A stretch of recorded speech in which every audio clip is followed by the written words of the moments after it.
देखिए आपका अगला क्वेश्चन जो है कुछ इस तरह से है। कह रहा है दो अंकों की सबसे बड़ी तथा सबसे छोटी अभाज्य संख्या का अंतर और योग क्या होगा। तो देखिए इस क्वेश्चन में आपको सबसे पहले यह जानना जरूरी है कि दो अंकों की सबसे बड़ी अभाज्य संख्या कौन है और दो अंकों की सबसे छोटी अभाज्य संख्या कौन है। तो हम लोग देखते हैं दो अंकों की सबसे छोटी अभाज्य संख्या 11 है, दो अंकों की सबसे बड़ी अभाज्य संख्या जो है 97 है। तो दोनों का योग और अंतर कहीं ऑप्शन में दिख रहा है। सबसे पहले हम योग निकालेंगे तो 7 एक 8 और 9 एक 10, 108 योग निकल के आ गया। अंतर निकालेंगे तो 7 में से 1 को घटाएंगे तो 6, 9 में से 1 को घटाएंगे तो 8। तो योग जो है 108 आना चाहिए और अंतर जो है 86 आना चाहिए। तो किसी ऑप्शन में दिख रहा है आपके पास तो 108 और 186 ऑप्शन नंबर सी जो है आपका आंसर हो जाएगा। फिर देखिए नेक्स्ट क्वेश्चन में कह रहा है निम्न में से कौन अभाज्य संख्याओं का समूह हो सकता है। यहाँ पे कह रहा है नहीं, इस तरीके से सेंटेंस नहीं बना रहा है। कह रहा है निम्नलिखित में से कौन अभाज्य संख्याओं का समूह हो सकता है।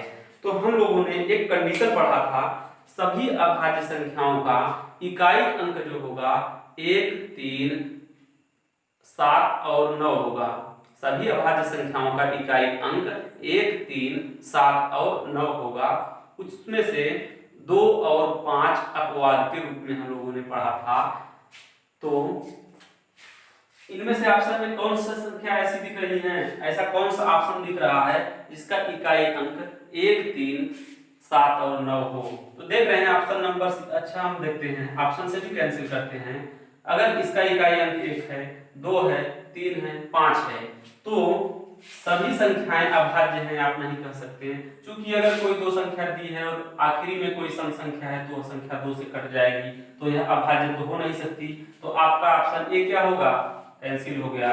फिर बात आती है अगर किसी संख्या का इकाई अंक 5 है तो वह संख्या 5 से कट जाएगी, तो 5 से कटेगी तो यह भी अभाज्य नहीं रह गई, भाज्य हो गई। तो ऑप्शन बी भी आपका कैंसिल हो गया। और फिर आपका जो कंडीशन था किसी संख्या का इकाई अंक 1, 3, 7 और 9 हो तो वह अभाज्य संख्या हो सकती है। हो सकता है कह रहा है नहीं, हो सकता है, हो भी सकता है, नहीं भी हो सकता है। तो यहाँ पे पॉसिबिलिटी के बारे में पूछ रहा है तो आपका यही आंसर हो सकता है, क्योंकि इस तरह की दो संख्याओं के बारे में हमें पता नहीं है। लेकिन सभी सब अभाज्य संख्याओं का इकाई अंक जो होता है 1, 3, 7 और 9 भी होता है। उसमें भी दो अपवाद लोगों को पढ़े थे जो कि सिर्फ 1 डिजिट की नंबर है, 2 और 5। ठीक, तो स्पेशल केस में थे लेकिन एक ही अंक के हैं। और यहाँ ऑप्शन में हमारे जितने भी संख्याएं दिख रही हैं सभी 3 अंकों की हैं। तो अभाज्य संख्याओं का समूह है, तो अभाज्य संख्याओं का समूह आप ढूंढिए। 1, 2, 3 क्या अभाज्य संख्या है, कहेंगे आप 1 न तो भाज्य था न अभाज्य था, तो यह सब तो समूह नहीं बना, तो ये कैंसिल हो गया। फिर अभाज्य संख्याओं का समूह 2 अभाज्य है, 3 अभाज्य है, लेकिन 4 भाज्य है, तो यह भी समूह नहीं बना रहा है।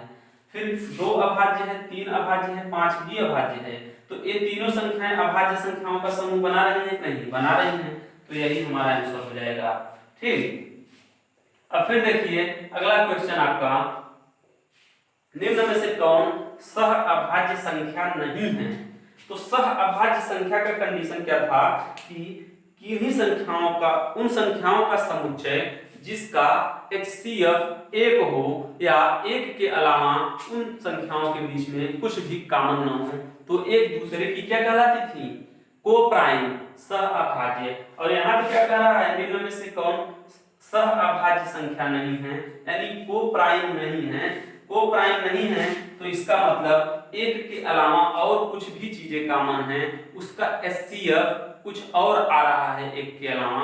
तो हम देखना शुरू करते हैं। देखिए 11 और 16 में 1 के अलावा कुछ भी कॉमन नहीं है, तो यह क्या है, सह अभाज्य है। हमसे पूछा जा रहा है सह अभाज्य संख्या नहीं है, तो ये तो सह अभाज्य है। चलिए, तो ये आपका उत्तर नहीं हो सकता। फिर कह रहा है 2 और 14, तो देखिए 2 और 14 दो सम संख्याएं अगर दे दी रहे तो उनमें कभी भी जो उसका HCF होगा 2 से छोटा नहीं हो सकता, या तो 2 या उससे बड़ा होता है। तो जब 2 या 2 से बड़ा उसका HCF होगा तो इसका मतलब एक हो नहीं रहा है, 2 या 2 से अधिक होगा, तो यह क्या हो गया, सहअभाज्य संख्या नहीं है। ये दोनों संख्याएं क्या है, सहअभाज्य नहीं है। आपसे वही चीज पूछ रहा है कि सहअभाज्य संख्या नहीं है, तो आपका ऑप्शन नंबर सी हो जाएगा। 12 और 14 सहअभाज्य नहीं है। अगर हम इन दोनों को भी चेक करेंगे, 17 और 21 में एक के अलावा कुछ कॉमन नहीं है, ये भी सहअभाज्य हैं। 25 और 37 भी सहअभाज्य हैं। इस तरह से आपका उत्तर ऑप्शन नंबर बी हो जाएगा। फिर आगे देखिए क्या कह रहा है, निम्न में से कौन सहअभाज्य संख्याएं हैं। तो सहअभाज्य संख्याओं की परिभाषा हमने पढ़ा, ऐसी संख्याओं का समुच्चय जिसमें एक के अलावा कुछ भी कॉमन न हो या उसका HCF जो हो एक हो, तो वह सहअभाज्य कहलाती हैं। अब जैसे एग्जाम्पल के तौर पे आप ले लीजिए 11 और 15 का जब आप फैक्टर करेंगे, HCF निकालेंगे, तो एक के अलावा कुछ भी इसका LCM नहीं निकलेगा, एक ही इसका कॉमन फैक्टर होगा। इस तरीके से सहअभाज्य संख्या ऑप्शन नंबर ए, 11 और 15 क्या है, एक दूसरे के सहअभाज्य हैं। अगर आप चेक करना चाहेंगे तो इसमें देखिए कॉमन 3 से ए भी कट रहा है, 3 से ए भी कट रहा है, तो इसका HCF 3 है, तो यह अभाज्य संख्या हो गई, सहअभाज्य नहीं रह गई। इसमें भी 3 से दोनों कट रहे हैं और ये दोनों 2 से कट रहे हैं, तो इनका HCF जो है इसका 3 और इसका 2 आ रहा है। तो इस तरीके से सहअभाज्य आपका सिर्फ 11 और 15 हो सकता है। निम्न में से कौन जुड़वा अभाज्य संख्या है। निम्न में से कौन जुड़वा, यहाँ पे लिख लीजिए जुड़वा अभाज्य संख्या है। तो देखिए हम लोगों ने पढ़ा था जुड़वा अभाज्य संख्याओं के बारे में, जिन दो अभाज्य संख्याओं के बीच का अंतर 2 हो वह एक दूसरे के लिए जुड़वा अभाज्य संख्याएं होती हैं या ट्विन प्राइम नंबर्स होते हैं। तो यहाँ पे क्या है, देखिए कौन सी दो अभाज्य संख्याएं जिनके बीच का अंतर 2 हो, तो आप कहेंगे जुड़वा अभाज्य संख्याएं 11 और 13 दोनों अभाज्य संख्याएं हैं और दोनों के बीच का जो डिफरेंस है d है कितने का है, 2 का है, ठीक। और यहाँ पे देखिए ये भी अभाज्य संख्याएं हैं दोनों, लेकिन दोनों के बीच का डिफरेंस जो है 6 का है, इसलिए यह जुड़वा अभाज्य संख्याएं नहीं हो सकती। 13 और 23 दोनों अभाज्य संख्याएं हैं, लेकिन बीच का अंतर जो है कुछ और है, 10 है, इसलिए यह भी जुड़वा अभाज्य संख्याएं नहीं हो सकती। 19 और 41 अभाज्य संख्याएं जरूर हैं, लेकिन अंतर 2 का नहीं है, 2 से अधिक है, इसलिए यह भी जुड़वा अभाज्य संख्या नहीं हो सकती। तो निम्न में से कौन जुड़वा अभाज्य संख्या है, 11 और 13, क्योंकि इन दोनों अभाज्य संख्याओं के बीच का अंतर 2 है। फिर कह रहा है निम्न में से कौन जुड़वा अभाज्य संख्या नहीं है, यानी जुड़वा अभाज्य संख्या नहीं है यानी उनके बीच का अंतर, ऐसी अभाज्य संख्याएं जिनके बीच का अंतर 2 से अधिक हो। अब जैसे 11 और 13 दोनों अभाज्य हैं, लेकिन दोनों के बीच का अंतर कितना है, 2 का है, तो यह अभाज्य जुड़वा अभाज्य संख्याएं हो गई। जबकि आपसे पूछ क्या रहा है, जुड़वा अभाज्य संख्या नहीं है, तो आपका ऑप्शन ही नहीं होगा। 15 और 17 क्या है, डिफरेंस 2 का जरूर है, लेकिन दोनों अभाज्य नहीं है, एक भाज्य है और दूसरा अभाज्य है, इसलिए ऑप्शन आपका ए भी नहीं होगा। फिर आते हैं हम लोग सी पर, तो सी में क्या है, 17 और 19 है, दोनों अभाज्य संख्याएं हैं, दोनों के बीच का अंतर 2 का है, इसलिए यही आपका जुड़वा अभाज्य संख्या हो जाएगा। ऑप्शन नंबर सी आपका जुड़वा अभाज्य संख्या हो जाएगा, ठीक। इस तरीके से जुड़वा अभाज्य, सॉरी एक मिनट, क्वेश्चन हम थोड़ा सा गलत कर चले गए। निम्न में से कौन जुड़वा अभाज्य संख्या नहीं है, तो देखिए जुड़वा अभाज्य संख्या नहीं है पूछ रहा है, थोड़ा सा शब्दों पे ध्यान दीजिएगा। निम्न में से कौन जुड़वा अभाज्य संख्या नहीं है, तो देखिए 11 और 13 क्या है, जुड़वा अभाज्य संख्याएं हैं, अभाज्य संख्या भी है, 2 का अंतर भी है, तो हैं, जबकि नहीं है पूछ रहा है। 15 और 17 क्या है, 2 का अंतर जरूर है, लेकिन ये जुड़वा अभाज्य संख्याएं नहीं है। चूंकि 15 एक भाज्य संख्या है, तो आपका ऑप्शन नंबर बी हो जाएगा। चूंकि 15 और 17 के बीच में अंतर 2 का जरूर है, लेकिन दोनों संख्याएं प्राइम नहीं हैं, अभाज्य नहीं हैं, इसलिए जुड़वा अभाज्य संख्याएं नहीं कही जाएंगी, ठीक। और देखिए ऑप्शन नंबर सी पे आते हैं, तो 17 और 19 दोनों अभाज्य संख्याएं हैं, डिफरेंस भी 2 का है, ये जुड़वा अभाज्य संख्या हुई। 29 और 31 दोनों भी जुड़वा अभाज्य संख्या कह सकते हैं, क्योंकि दोनों के बीच का डिफरेंस क्या है, 2 है और दोनों अभाज्य संख्याएं हैं, ठीक। अब फिर आप क्वेश्चन नंबर 23 पे आ जाइए। सभी पूर्णांक होते हैं, सभी पूर्णांक होते हैं, परिमेय, अपरिमेय, परिमेय तथा अपरिमेय दोनों, यानी ए और बी दोनों नहीं। तो सभी पूर्णांक क्या होते हैं, पूर्णांक के अंतर्गत हम लोगों ने पढ़ा था, पूर्णांक क्या होते हैं, परिमेय के अंतर्गत हम लोगों ने पूर्णांक तथा भिन्नों को पढ़ा था। तो पूर्णांक क्या होंगे, परिमेय होंगे ना, सभी पूर्णांक होते हैं परिमेय होते हैं, क्योंकि हम लोगों ने पढ़ा था परिमेय के अंतर्गत हम लोगों ने सभी पूर्णांक और भिन्नों को रखा था, तो सभी पूर्णांक क्या होंगे, परिमेय होंगे। ऑप्शन नंबर ए हो जाएगा। फिर क्वेश्चन आपका 24 नंबर का जो पूछ रहा है, आपके पास दो स्टेटमेंट दे दिया और पूछ रहा है इसमें से सही कौन है, केवल एक सही है, केवल दो सही है, दोनों गलत है, दोनों सही है, तो आपको जज करना है कि कौन सा सही है ऑप्शन आपका। तो कह रहा है पहले स्टेटमेंट में सभी प्राकृतिक संख्या परिमेय होती हैं, तो क्या सभी प्राकृतिक संख्या परिमेय होती हैं? हाँ, क्योंकि सभी प्राकृतिक संख्याओं को हम लोगों ने पूर्णांक के अंतर्गत नंबर लाइन पे शो करा के पढ़ा था, तो इसलिए सभी प्राकृतिक संख्या परिमेय होती हैं, तो आपका ऑप्शन ए भी सही है। फिर कह रहा है सभी प्राकृतिक संख्या वास्तविक होती हैं, तो हम लोगों ने वास्तविक के अंतर्गत हम लोगों ने पढ़ा था परिमेय, अपरिमेय, और परिमेय के अंतर्गत हम लोगों ने पूर्णांक को पढ़ा था, उसी पूर्णांक के अंतर्गत हम लोगों ने प्राकृतिक संख्या को भी पढ़ा था। तो आप अगर ऐसे नीचे से ऊपर चढ़ेंगे तो सभी प्राकृतिक संख्याएं पूर्णांक हुई और सभी पूर्णांक परिमेय हुए और सभी परिमेय वास्तविक हुए, तो सभी प्राकृतिक संख्या भी वास्तविक हुई, तो ऑप्शन नंबर 2 भी आपका सही है। तो इस तरीके से आपका दोनों उत्तर सही है, यानी दोनों स्टेटमेंट सही है, तो ऑप्शन नंबर आपका डी सही हो जाएगा। तो इसका स्क्रीनशॉट ले लीजिए आप लोग। फिर हम लोग बढ़ते हैं नेक्स्ट क्वेश्चन की तरफ।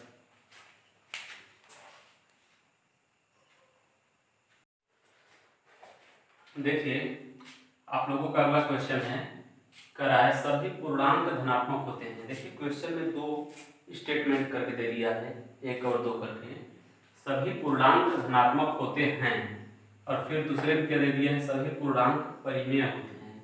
तो देखिए क्या सभी पूर्णांक धनात्मक होते हैं?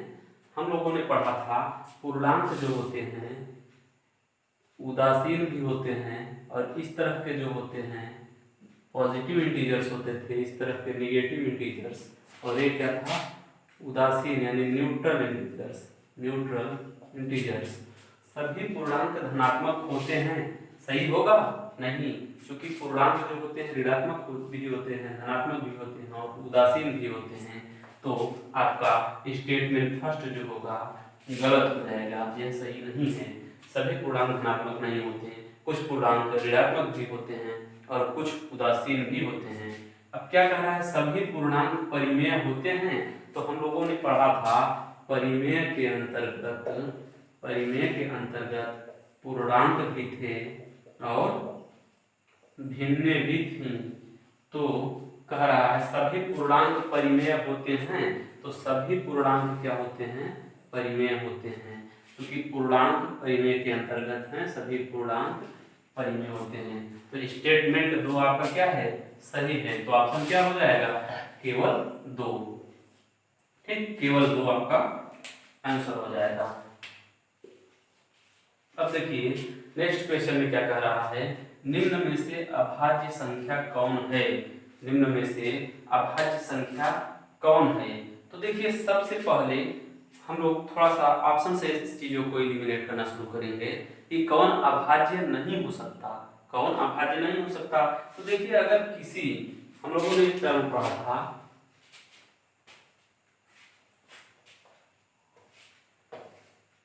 देखिए हम लोगों ने एक टर्म पढ़ा था कि सभी अभाज्य संख्याओं का इकाई अंक जो होगा, सभी अभाज्य संख्याओं का इकाई अंक क्या होगा, 1, 3 और 7 या 9 होगा। 2 और 5 को हमने अपवाद के रूप में भी पढ़ा था, क्योंकि ये एक अंकीय संख्या थी, सिर्फ वाली एक डिजिट की 2 और 5, ये भी ऐसी संख्याएं थी। इनके अलावा जो जिनका इकाई अंक 1, 3, 7 और 9 नहीं था, लेकिन फिर भी वे संख्याएं अभाज्य थी, ये अपवाद कह लीजिए या स्पेशल केस में हम लोगों ने पढ़ा था। और इनके अलावा बाकी सभी अभाज्य संख्याओं का इकाई अंक 1, 3, 7 और 9 होगा। तो हम ऑप्शन में अपने आप ही चेक करेंगे, क्या ये संख्या अभाज्य हो सकती है? नहीं, क्योंकि इकाई अंक 5 है तो यह अभाज्य नहीं हो सकती। और 8 भी अभाज्य नहीं हो सकता, 2 है तो ये भी अभाज्य नहीं हो सकता। अब बचा ऑप्शन आपके पास सिर्फ और सिर्फ एक, तो यही आपका क्या हो जाएगा? अभाज्य संख्या हो जाएगा। तो देखिए कितने आसानी से हम लोग ऑप्शन के सहारे अपने आंसर पर पहुंचते हैं कि सभी अभाज्य संख्याओं का इकाई अंक 1, 3, 7, 9 ही होगा, इसके अलावा कुछ नहीं होगा।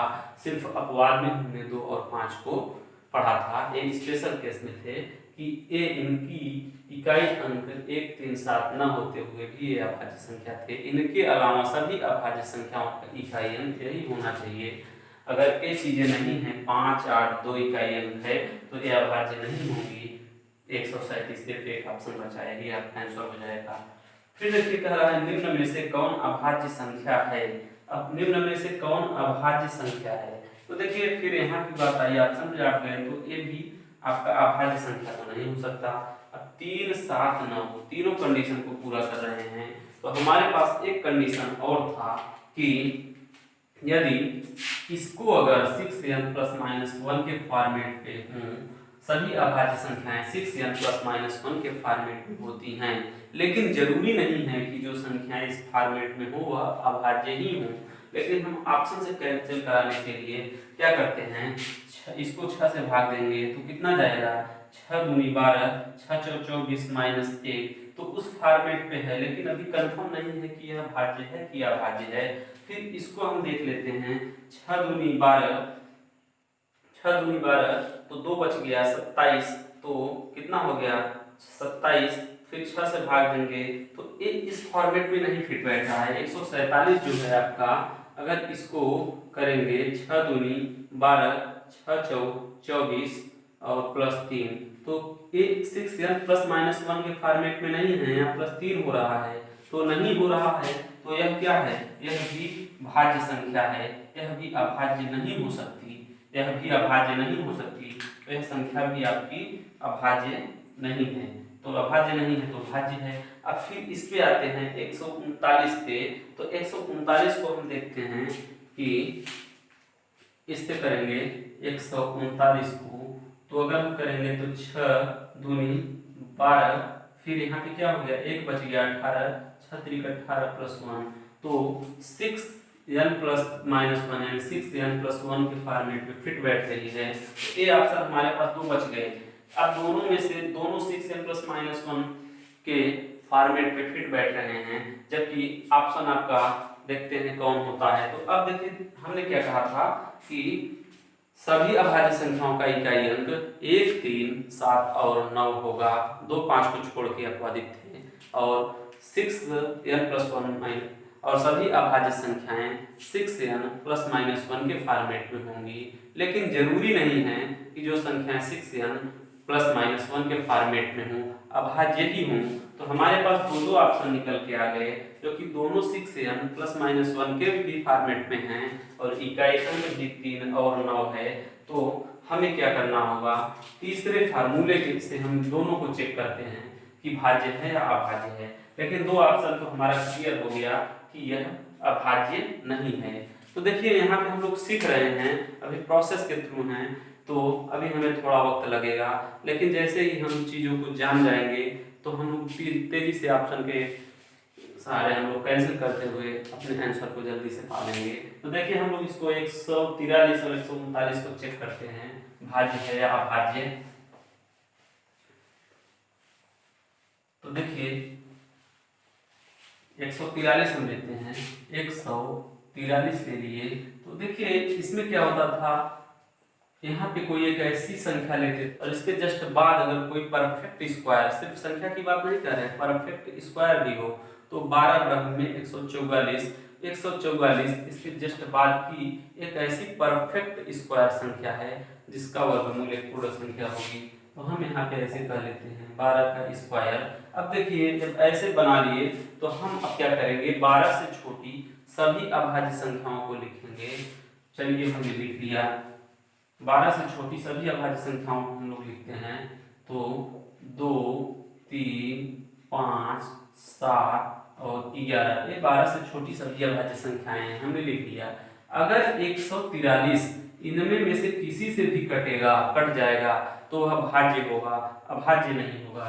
चलिए अगर हम 2 से काटना चाहते हैं तो 2 से कटने का शर्त क्या है कि किसी भी संख्या का इकाई अंक 0 या 2, 4, 6, 8 हो, तभी वह संख्या 2 से कटेगी। इसके अलावा कुछ है तो 2 से नहीं कटेगी। चलिए 2 से तो नहीं कटेगी तो कैंसिल कर दिया। अब 3 से कटने की क्या शर्त है? इन तीनों का योग अगर 3 से कटेगा तभी संख्या 3 से कटेगी। तो योग कितना आ रहा है? 1, 4, 5, 3, 8। 3 से नहीं कटेगा तो यह संख्या भी 3 से नहीं कटेगी। फिर 5 से हम देखते हैं, 5 से कटने की क्या शर्त है? अगर इकाई अंक 0 या 5 है तो संख्या 5 से कटेगी। यहाँ पर इकाई अंक न तो 0 है न 5 है, तो यह संख्या 5 से भी नहीं कटेगी। और 7 से कटने का क्या शर्त है कि इकाई अंक का 2 गुना शेष संख्या में से घटाने पर जो चीज आए निकल के वह 7 से कटती रहे तो संख्या 7 से कटेगी, अदरवाइज नहीं। तो जैसे अगर हम 3 दूना 6 करके 14 में से घटाएंगे तो 8 निकल के आएगा। 8 7 से नहीं कटेगा, इसलिए पूरी संख्या भी 7 से नहीं कटेगी। अब बचता है आपका 11। अब 11 से जो कटने का शर्त है, अल्टरनेट अंकों का योग करके एक दूसरे में से घटाने पर या तो 0 आ जाए या तो 11 का मल्टीपल आए तो संख्या 11 से विभाजित होगी। अब जैसे अल्टरनेट 1 और 3 कितना हो गया? 4, और यहाँ पे सिर्फ 4 बचा, कुछ इधर तो है नहीं, तो 4 - 4 0 आ गया। तो यदि अल्टरनेट संख्याओं का योग 0 या 11 का मल्टीपल आए तो वह संख्या 11 से कट जाएगी। तो यहाँ पे अल्टरनेट संख्याओं का योग करके उनका जब हम अंतर करेंगे आपस में तो 0 निकल के आ रहा है, इसलिए संख्या क्या होगी? 11 से कट जाएगी। अब देखिए अगर इनमें से किसी एक से अगर कटती है तो यह संख्या क्या है? भाज्य है। तो 143 भी क्या हो गया आपका? भाज्य हो गया। 143 भाज्य हो गया। अब बचा आपके पास एक ऑप्शन, सिर्फ 139, तो आपका यही अभाज्य हो जाएगा, यही आपका अभाज्य हो जाएगा। लेकिन हम एक बार चेक कर लेते हैं इसको भी, तो देखिए कैसे अभाज्य है। तो हम 139 को लिए, 139 इसके जस्ट बाद वाली परफेक्ट स्क्वायर संख्या क्या होगी? 144 ही होगी, चूंकि 144, तो इसको हम 12 का स्क्वायर बना के लिखते हैं। देखिए 139 एक ऐसी संख्या है जिसका हमें पता करना है भाज्य है या अभाज्य। तो हम एक ऐसी परफेक्ट स्क्वायर संख्या को लेंगे जो 139 के जस्ट बाद की परफेक्ट स्क्वायर संख्या हो। तो 144 है जिसका वर्गमूल 12 है, तो इसको हमने इस तरह से लिख लिया। अब यहाँ भी हम क्या करेंगे? वही करेंगे कि 12 से छोटी हर अभाज्य संख्या को लिखेंगे। तो 12 से छोटी हर अभाज्य संख्या 2, 3, 5, 7 और 11, ये अभाज्य संख्याएं निकल के आ गई 12 से छोटी। अब इनमें से हम चेक करना शुरू करेंगे 139 किससे कट रहा है। अगर किसी एक से कट गया तो भाज्य होगा, अदरवाइज अभाज्य। अब जैसे 2 से हम काटेंगे, 2 से कोई भी संख्या तभी कटेगी जबकि उसका इकाई क्या हो? 0, 2, 4, 6 या 8 में से कोई एक हो। तो कुछ है नहीं है तो 2 से नहीं कटेगा। 3 से कटने की क्या शर्त है कि संख्या के अंकों का योग जो हो वो 3 से कटना चाहिए। अगर 3 से कटता रहेगा तो पूरी संख्या 3 से कटेगी, नहीं तो नहीं। तो देखिए योग निकालेंगे, 1, 3, 4 और 9, 13। 13 3 से नहीं कटेगा, इसलिए यह संख्या भी नहीं कटेगी। और 5 से कटने का शर्त क्या है? इकाई अंक 0 या 5 होना चाहिए। तो यहाँ 0 या 5 कुछ ऐसा है नहीं, तो 5 से भी नहीं कटेगा। अब 7 से डिविजिबिलिटी का रूल या कटने का शर्त क्या है कि इकाई अंक का 2 गुना शेष संख्या में से घटाने पर या तो 0 आ जाए या तो 7 का मल्टीपल आए तभी वह 7 से कटेगा। जैसे देखिए 9 का 2 गुना 18 कर देंगे तो आपका -5 में उत्तर चला जाएगा, जो कि 7 से नहीं कटेगा, इसलिए यह संख्या भी 7 से नहीं कटेगी। और 11 से कटने का क्या शर्त है? अल्टरनेट अंकों का योग कर लेंगे और फिर आपस में घटाएंगे। अगर 0 या 11 का मल्टीपल आएगा तभी संख्या 11 से कटेगी, अन्यथा नहीं। जैसे अगर हमने अल्टरनेट लिया, 1 और 9 10 हो गया और उसमें से -3 किया तो 7 निकल के आ गया। जो कि 7 11 से नहीं कटेगा, इसलिए यह संख्या 11 से भी नहीं कटेगी। तो 12 से छोटी जितनी भी अभाज्य संख्याएं हैं, अगर उनसे यह 139 नहीं कट रहा है तो इसका मतलब यह, और हमें किसी संख्या से चेक करने की जरूरत नहीं है, यह अब खुद के अलावा और किसी से नहीं कट सकती, तो इनसे नहीं कट रही है, इसलिए यह क्या है, अभाज्य संख्या है।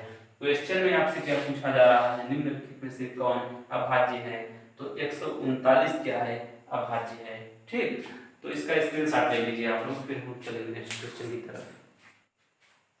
देखिए आपका अगला क्वेश्चन जो है कह रहा है निम्न में से भाज्य संख्या कौन है।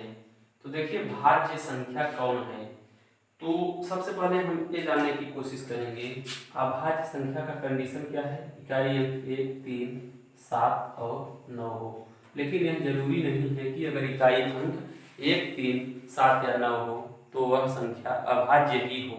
और एक सेकंड टर्म जो लोगों ने पढ़ा था, संख्या जो जितनी भी अभाज्य संख्याएं आपको मिलेंगी, जितने भी अभाज्य संख्या आपको मिलेंगी 2 और 3 को छोड़ के, वह इसी फॉर्मेट पे होंगी। लेकिन यह जरूरी नहीं है कि इस फॉर्मेट पे होने वाली हर संख्या अभाज्य संख्या ही हो। तो देखिए हम लोग चीजों को कैसे ऑप्शन के सहारे रखते हैं।